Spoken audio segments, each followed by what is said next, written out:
Okay, one of the first things that you're going to have to figure out in this business is how you're going to price your leads. The question is, how much should you charge? So there's a handful of different ways to figure this out, and of course it's going to be different industry by industry. So you're going to have to research to find the industry norms, and you're at some point going to have to just start with a price. You can always update it as you learn about the industry and learn about what your actual costs are to generate those leads. So what's important here is that you don't let this step freeze you. Do your homework, use some common sense and do math and do your best to come up with a number and put that number out into the marketplace and see how it sells. And again, as you get experience, you can always make adjustments. So there's a handful of ways that I found success in researching what leads are worth in an industry. One is very simply just finding someone to interview in that industry. So find somebody that actually has that inside knowledge on that industry. Find out what a new client or patient, or whatever terminology they use, customer, is worth. And I usually ask for the first year value. Not many small businesses in particular are going to know what the lifetime value of their customers are, but oftentimes they can give you at least a first year value. Kind of anything beyond that is out of sight, out of mind to them. So try and get a decent first year number, and then ask them what percentage of leads they close. And again, many business owners are not going to have a real good handle on this, so you may have to do your best to kind of work with them on getting a decent estimate. Once you've got those numbers, you can do some math and at least get an idea of what a lead would be worth to them. So let's say that you're talking to a business owner where the first year value of a customer is $5,000. Okay, and let's say that they estimate that they close 20% of their leads. 1 out of every 5 leads that they get, they close. That means that each lead would be worth $1,000, right? 5,000 divided by 20% or times 20% would be $1,000. And we like to follow a 10x rule when we're thinking about how we price these leads. So if you said that the lead is worth $1,000 and you could 10x if they were paying $100 per lead, right? It's pretty hard to argue with the value that you're generating for the customer if you're charging them $100 a lead, and you can do the math and demonstrate that each of those actual leads is worth each lead that they close is worth $1,000, right? So just doing some rough back of the envelope math, you can start to narrow in on some numbers that should be numbers that a decent prospect should be able to swallow. And we'll show you a little bit more math on that later. Next, you can research within the industry. You can oftentimes find industry sources that will have this information. So look for trade associations.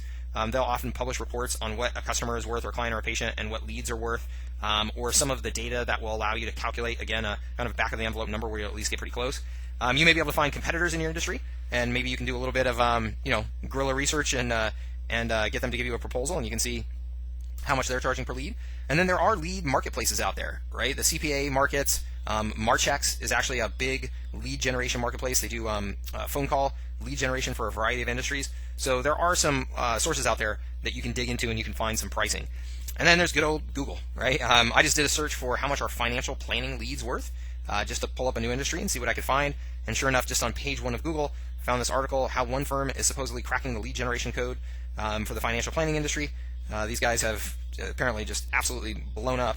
And I just went into that one article, and you can see right there that they charge $100 per lead based on the zip code.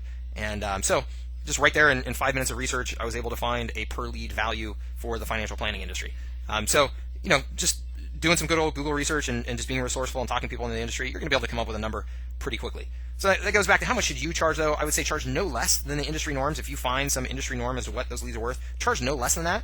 You should aim to at least double your cost of lead generation. So if it's costing you $100 a lead, you should charge $200. If it's costing you $50, you should be able to charge $100. Now, I will say that may not be the case right out of the gate, right? It's unrealistic for you to expect that you're going to go start developing leads in an industry and day one you're going to have that perfectly optimized, right? It's going to take you a while to figure out what works. It's going to take you a while to get your ads and your campaigns and your lead magnets and all those types of things really dialed in. So don't expect that you're going to be able to just nail that number day one. It's going to take you a little bit.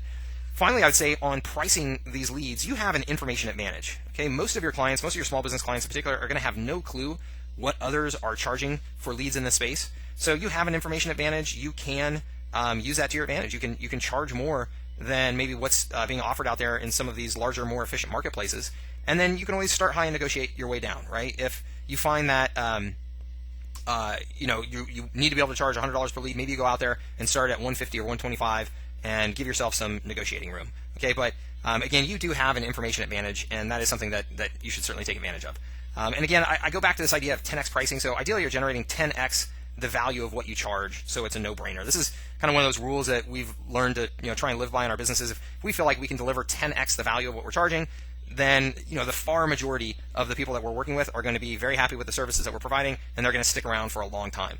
So again, just doing some back of envelope math, and this time getting a little bit more detailed in it. And the more you know about the industry is better. But go back to that model. Let's say a client is worth $5,000, and let's say that in this case your client will close 50% of those. So a good lead is worth $2,500, but that's top line revenue. Okay, that's top line revenue. So if we learn a little bit more about the industry and we learn that their margins indicate that they'll actually earn, say, $1,000 for every one of those $5,000 sales because they have their cost of materials or labor or whatever it is. So $1,000 is what they're actually putting in their pocket from that 5K.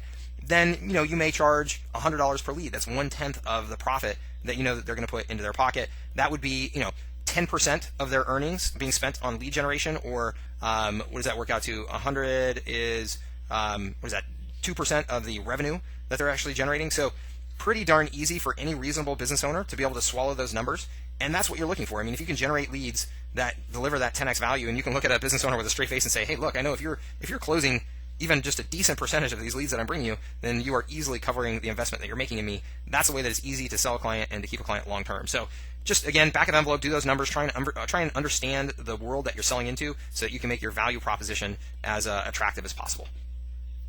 But again, don't let this freeze you up. When you're getting started, make an educated guess and sell with confidence and see what the market will invest in, okay?